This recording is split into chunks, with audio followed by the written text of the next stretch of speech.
ওঙ্কার বাংলার পর্দায় আপনাদের স্বাগত। সঙ্গে রয়েছে আমি সহেলি। আসছি গুরুত্বপূর্ণ খবরে। সমাজ বিরোধীদের নিয়ে পিছন থেকে ছুরি মারার চেষ্টা করছে, নাম না করে আরাবুলকে নিশানা করে কড়া হুঁশিয়ারি দিলেন বিধায়ক শওকত মোল্লা। আজকে আপনারা জানেন যে আগামী 21শে জুলাই তার প্রস্তুতি সভা হিসাবে আজকের এই সভা। ইতিমধ্যে অনেক বক্তব্য আপনারা শুনেছেন।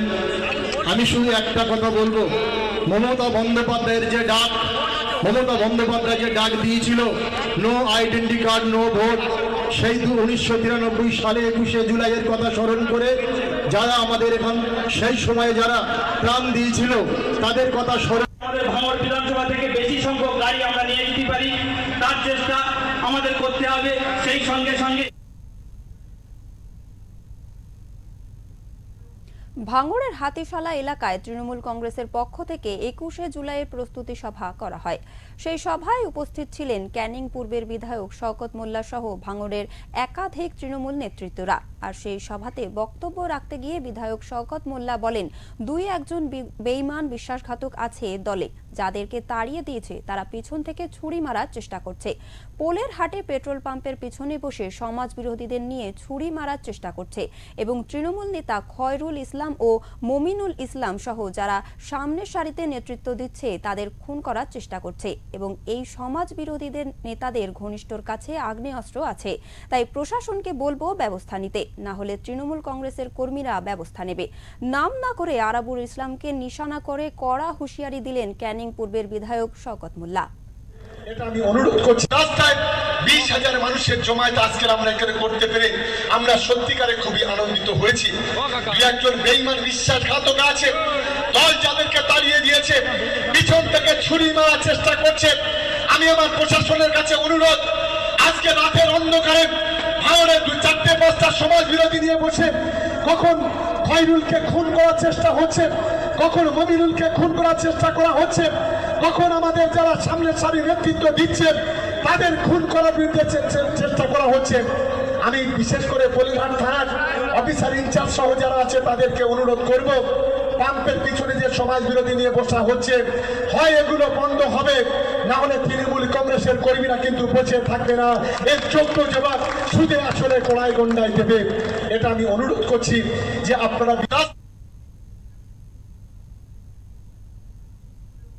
অন্যদিকে পাল্টা জবাব দিলেন আরাবুল ইসলামের ছেলে হাকিমুল ইসলাম।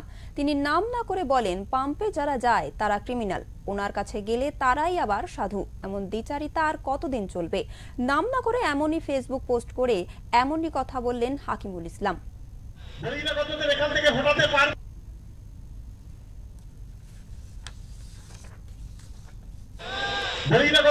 থেকে হটাতে পারবো, জোরে বলবেন বহিরাগত হটাও, ভাঙড় বাঁচা, বহিরাগত হটাও, বহিরাগত হটাও, দাঙ্গাবাজ হটাও। ধন্যবাদ সকলকে।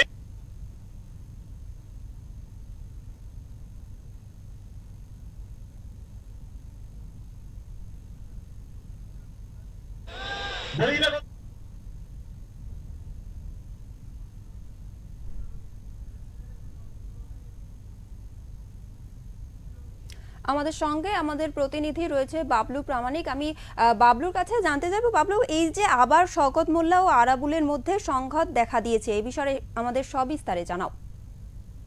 যেটা জানিয়ে রাখে, কিন্তু দক্ষিণ 24 পরগনায় 31টি বিধানসভা কেন্দ্র, সেই 31টা বিধানসভা কেন্দ্রের মধ্যে একটি বিধানসভা কিন্তু আইএসএফ এর দখলে ছিল, সেটা কিন্তু ভাঙড় বিধানসভা। সেই ভাঙড়ের বিধায়ক কিন্তু নওশাদ সিদ্দিকী। এরপরে কিন্তু আরাবুলের পতন ধীরে ধীরে শুরু করতে থাকে তৃণমূল স্তর থেকে। সেই আরাবুল যখন ভাঙড়ের থেকে হেরে গেল, ভাঙড়ে যখন তৃণমূল জয়ী হতে পারলো না, তারপরে কিন্তু আরাবুলের পতন শুরু।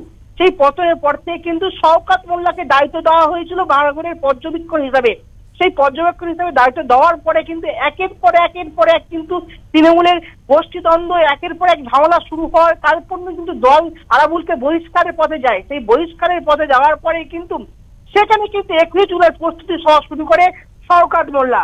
সেই প্রস্তুতি সভা থেকে কিন্তু আরাবুলের নিশানা করে কিন্তু একের পর এক বান খুলে দেয়। তাছাড়াও তিনি দুষ্কৃতি এবং আক্রমণে খুন হওয়ার চেষ্টা করছে তৃণমূল নেতাদের, মানে তৃণমূলের সঙ্গে থেকে তৃণমূলকে পতনের চেষ্টা এমনই উল্লেখ করেছেন নেতাদের বিরুদ্ধে। এই নিয়ে কিন্তু সরগরম রাজ্য রাজনীতিতে আর পরে কিন্তু আরবুল ইসলামের ছেলে হাকিমুল ইসলাম তিনি কিন্তু তারপরে কিন্তু জবাবও দিয়েছে এক্স হ্যান্ডেলে। সেই পরে কিন্তু প্রেক্ষিতে একের পর এক রাজনীতির রং ছুটতে লাগে, যেটা মনে হচ্ছে যে 2026 বিধানসভা ভোটের আগে একটা তৃণমূলের গোষ্ঠীদ্বন্দ্ব রয়ে যাবে, না একটা ধোঁয়াশা আরবুলকে অন্য কোনো রাজনীতি জয়েন করবে, এটি নিয়ে কিন্তু ধোঁয়াশা এখনো রয়েছে শৈলী। একদম, আমি জানতে চাইবো যে বিধানসভা নির্বাচনের আগে কি এই সংঘাত কি আরো বাড়বে, কি আশঙ্কা করা হচ্ছে? একদম, আমরা কিন্তু সর্বপ্রথম দেখতে থাকি যে টিভি চ্যানেল বা কোনো কিছুতে হাইলাইট হয় ভাঙড়।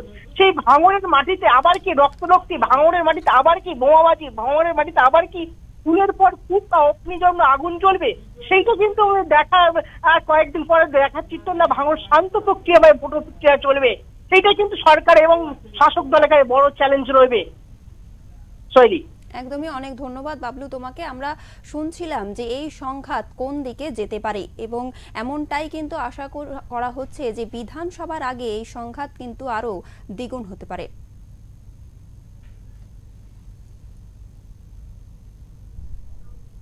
অন্যদিকে ওই সভা থেকে আইএসএফ বিধায়ক নওশাদ সিদ্দিকী ও তার ভাই আব্বাস সিদ্দিকীকে কড়া হুঁশিয়ারি দিয়ে বিধায়ক শওকত মোল্লা বলেন, নওশাদ সিদ্দিকী 4 পয়সার নেতা। আব্বাস সিদ্দিকী ও নওশাদ সিদ্দিকীর যদি বুকের পাটা থাকে তাহলে ক্যানিং ও ভাঙড়ে দাঁড়াক, দুই ভাইকে লেজে গোবরে করে হুগলিতে পাঠাবো।